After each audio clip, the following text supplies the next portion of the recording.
Hi, welcome to another mini pod. No fluff, just good stuff in under 5 minutes. You know me, I'm Dave Jacobs of Small Church Pastor. How about a little history lesson?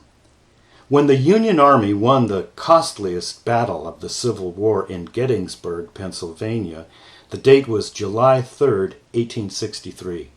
More than 51,000 casualties lined the battlefield.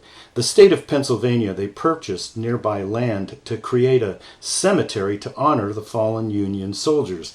And it was at the Soldiers' National Cemetery in Gettysburg on November 19th, 1863, that President Abraham Lincoln gave one of the most significant speeches in U.S. history, now known as, you guessed it, the Gettysburg Address.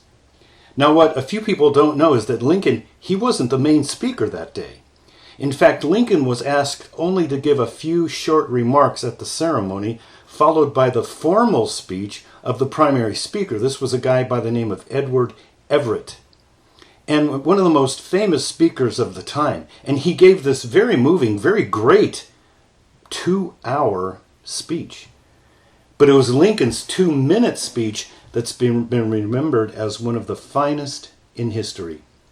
You see, despite the short length of the speech, Lincoln gave, his remarks a great deal of time and thought. But with this brief speech, Lincoln turned the site of the bloodiest battle in our nation's history into a symbol of rebirth and reconciliation. This story reminded me of something one of my college homiletics professors once said. He said, "A sermon doesn't have to be eternal to be immortal." Lincoln's brief speech made me wonder, could I hit a home run like Lincoln did in only 2 minutes? I'm also a preaching coach, and it's, in my opinion, many pastors, they speak 10 minutes too long. Except for those of you that are part of traditions, part of denominations, part of churches where you've always had a shorter sermon. Maybe you call it a homily or, whatever, maybe, 12 minutes, 15 minutes, no more than 20 minutes.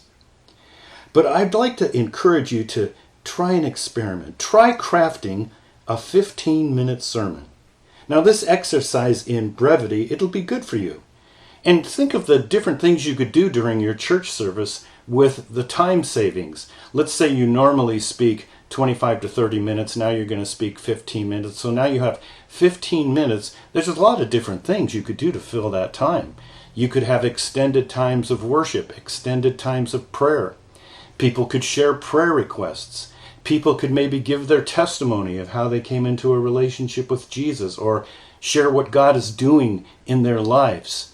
There's a lot of different things you could do with that extra 15 minutes. I've never heard a listener complain that a sermon was too short, but I have people complain that a sermon was too long. I believe that brevity is a virtue, especially when it comes to preaching. Hey, before you leave, if you've enjoyed this, make sure you hit that like button and subscribe to my YouTube channel. And also, a little bit of update. My next book is coming out really soon here. It's called Pithy, 1,200 Brief Ideas and Observations from 15 Years of Thinking, Reading, and Coaching Pastors. You'll be hearing more about that in the future. Thanks for dropping by.